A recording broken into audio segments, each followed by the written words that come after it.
Hey there, Neutron Tech crew! Today we're going to walk through an absolutely incredible construction project that'll blow your mind. We're talking about some seriously impressive engineering and... So check this out. We're looking at a Korean construction site where the foundation work is happening like clockwork. Everything's running smooth as butter.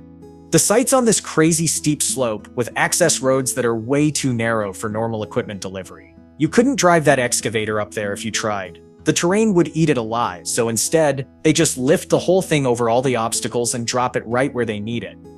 After the excavator touches down, the operator gets right to work scraping away the top layer of soil and creating a nice flat surface. This part's super important because if you mess up the grading now, you're basically setting yourself up for problems down the road. Think of it like laying the first row of bricks crooked. Everything that comes after is going to be off. The crew follows up with hand tools, getting everything perfectly smooth. You can't rush this stuff. Once that hardens up, the plumbing crew takes over and starts running PVC pipes right on top of the slab. These guys work fast but careful, mapping out where every pipe needs to go for the future bathrooms, kitchen, and utility connections.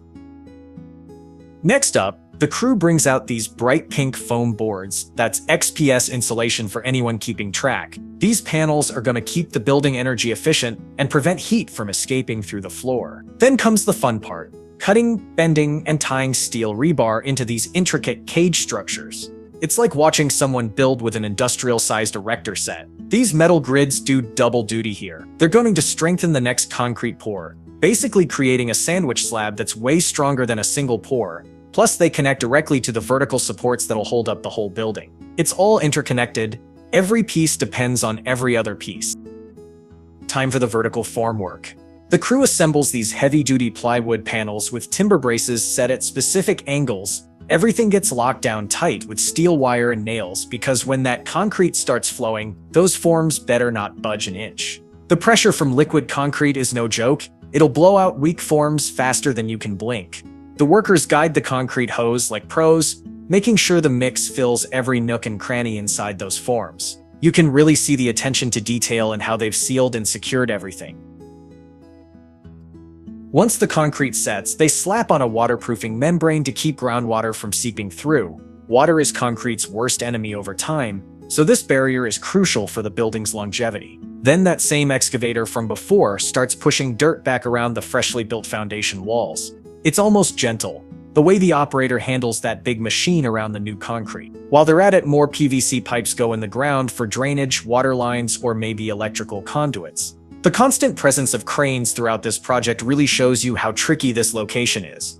Every time you see that crane, it's a reminder that this isn't your typical flat lot construction. The site sits way up high compared to the surrounding roads and staging areas, making it impossible to just drive equipment up there. That crane basically becomes the great equalizer, dropping heavy machinery into spots that would otherwise be completely unreachable.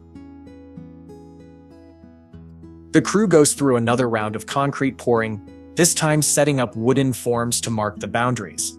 These forms define where the retaining walls will go, creating the shape before the concrete fills it in. Since they're building on this sloped terrain, these perimeter walls are absolutely crucial. They're basically holding back all that earth around the edges, preventing soil from sliding around during construction, and keeping everything stable long after the project's done.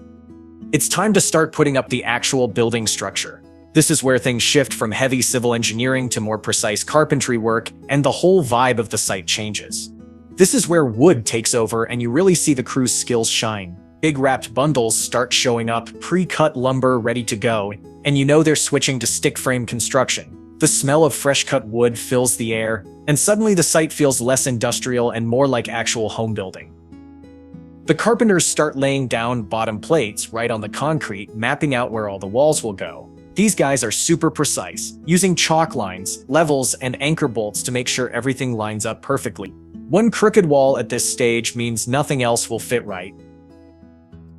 The framing crews pre-build entire wall sections flat on the ground, then nail everything together. It's way easier to work horizontally than vertically, plus you can ensure everything's square before it goes up. When it's ready, the whole crew grabs hold and lifts the wall up into position all at once. It's like watching a choreographed dance. Everyone has to move together, hands gripping the studs, tools ready to go. You'll hear someone count 1, 2, 3, lift. and up it goes. The timing has to be perfect, and everyone needs to know exactly what they're doing to keep those walls straight and true. These framers aren't just slapping boards together, they're constantly checking and adjusting as they work, making sure nothing's going to sag or shift later on. A bubble level becomes their best friend, and they're not shy about using it. As the walls go up, it's time for roof trusses and floor joists on the upper levels. The crew splits up strategically. Some guys stay on the ground prepping materials while others work up high, trying to balance safety with getting things done quickly. The ground crew cuts pieces to length, drills pilot holes, and sends materials up as needed. Decked out in harnesses and tool belts, these carpenters carefully position each truss. They're not just throwing beams up there, they're making sure everything can handle the loads it needs to carry. Snow loads, wind loads, the weight of roofing materials, it all factors into how these pieces connect. Every angle has to be right, and they're creating solid connection points for the roof sheathing and insulation that'll come later. One weak connection up here could mean catastrophic failure down the road. With the roof frame locked in, the crew starts nailing down OSB panels, leaving gaps where skylights or vents will go.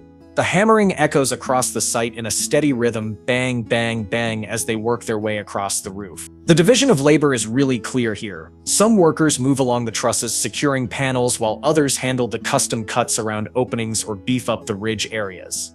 Then the waterproofing specialists show up with their synthetic underlayment and bitumen rolls. These guys move fast because once the roof is open, you're racing against the weather. One unexpected rainstorm can soak everything and set the project back significantly. Now that the shell's complete, carpenters start adding wooden beams for exterior features like overhangs and architectural details. These aren't just decorative, they provide shade, protect windows from rain, and give the building character. Every measurement has to be spot on, and each beam needs to be solidly attached to handle whatever Mother Nature throws at it. High winds can rip poorly attached overhangs right off a building, so the crew takes their time getting these connections right. They're using heavy-duty brackets and long screws, making sure everything will stay put for decades. The walls get their OSB sheathing next, followed by a high-performance vapor barrier. This barrier is like the building's raincoat. It keeps water out while still allowing the structure to breathe and release moisture. The crew works from scaffolding to reach every corner and seam, making sure the building envelope is completely sealed up tight. They overlap the sheets carefully, tape every seam, and pay special attention around windows and doors where leaks love to start. It's tedious work, but skipping steps here means moisture problems later.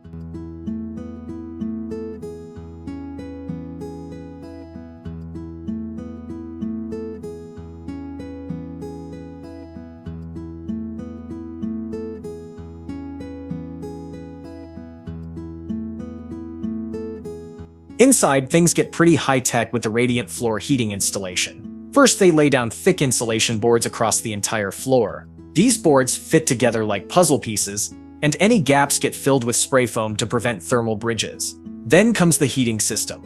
Flexible tubes that snake back and forth across the insulated surface.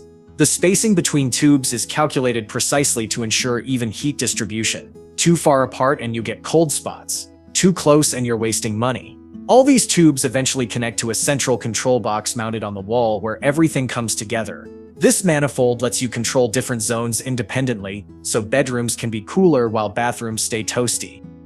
After testing the system thoroughly, concrete gets pumped over everything, locking those tubes and rebar in a solid thermal mass. The concrete truck returns, and the pump operator has to be extra careful not to damage those heating tubes with the heavy hose. Workers wearing rubber boots use vibrating tools and long straight edges to spread the concrete smooth and level. They've got to work out all the air pockets and get a perfectly flat surface, since this determines the final floor height for whatever flooring goes on top. Too high in one spot and your doors won't clear. Too low and you've got a dip that'll bug you forever.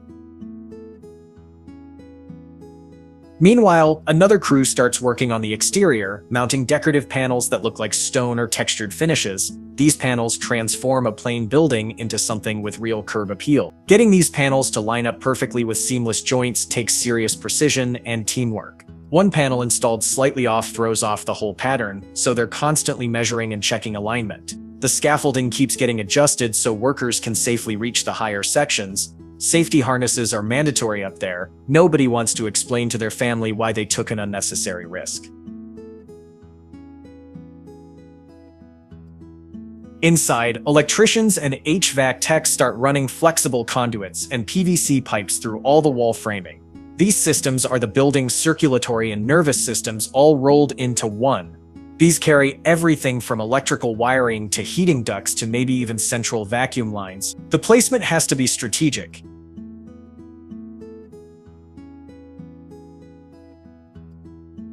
Looking at this whole operation, you really see how much manpower goes into a project like this. We're talking dozens of people, each with specialized skills, all working toward a common goal.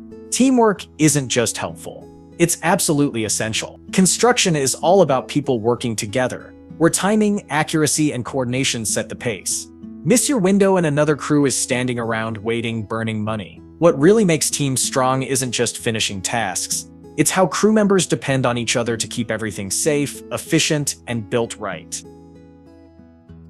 Trust forms the bedrock of it all. Each worker has to know their teammates will do their jobs right. A framer needs to trust that whoever poured the foundation got the measurements right. An electrician trusts that the framer left enough space for wire run. This mutual confidence means people can focus on their own work instead of constantly double-checking everything, keeping the project moving smoothly. When trust breaks down, everything slows to a crawl as people start verifying each other's work. Good communication matters just as much. On a busy construction site, with multiple things happening at once, even small mix-ups can cause major delays. One crew didn't know another needed that area clear, now someone's standing around for 2 hours. Teams that talk openly and regularly avoid these problems by making sure everyone knows what's happening when. Morning huddles, quick check-ins, and clear hand signals all play a part. They keep each other updated, spot potential issues early, and work together to solve problems before they get out of hand. But here's what really matters most: that shared sense of purpose that brings the whole crew together. When people aren't just showing up for a paycheck but actually care about creating something that'll last, everything changes. It's not just about following orders anymore. The quality of work goes up, problems get solved faster, and people start looking out for each other in ways that go beyond job descriptions. Workers who think this way don't just do what they're told, they think ahead, spot problems before they happen, and put in extra effort to get things right. They're the ones suggesting improvements, catching mistakes before they become expensive fixes, and teaching newer workers the tricks of the trade. You see it in those small but meaningful moments on site.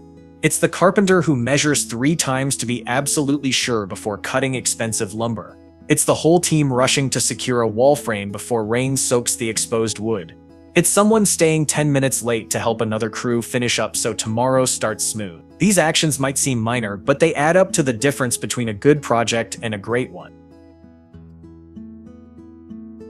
When workers feel personally connected to what they're building, they treat the job site with real care and professionalism. Tools get put away properly, scrap gets cleaned up without being asked, and everyone keeps an eye out for safety hazards. They push their teammates to do the same, creating this culture where everyone supports each other. Excellence stops being the exception and becomes just how things are done.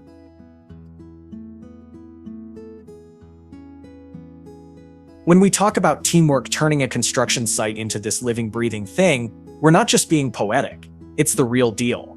Just like body parts work together to keep you healthy, every crew member depends on others doing their part in perfect sync. The concrete crew needs the forms built right, the framers need level surfaces to build on, the roofers need solid framing to attach to. It's all connected. Break one link in that chain and the whole thing suffers. But when it all clicks, when everyone's in rhythm, it's beautiful to watch.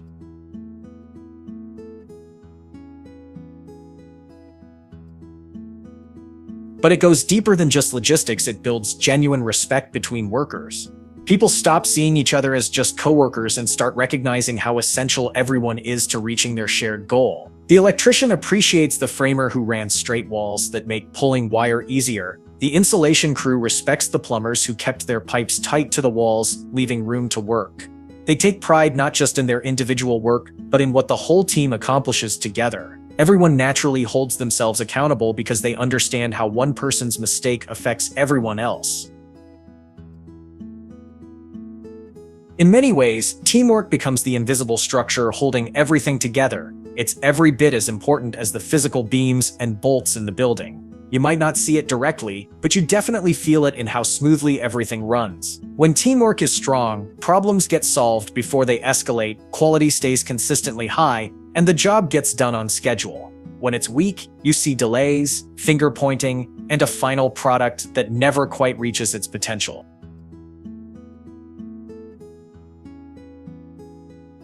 Like musicians in a band or parts of an engine, construction crews work best when they're in sync, not working alone. Each person brings their expertise, but it's the combination, the harmony of all those skills working together that creates something amazing. That's what transforms a construction site into a real community. Relationships form, inside jokes develop, and people start looking forward to coming to work. And that's when a building becomes more than just walls and a roof. It becomes a testament to the skill and cooperation of everyone who helped create it.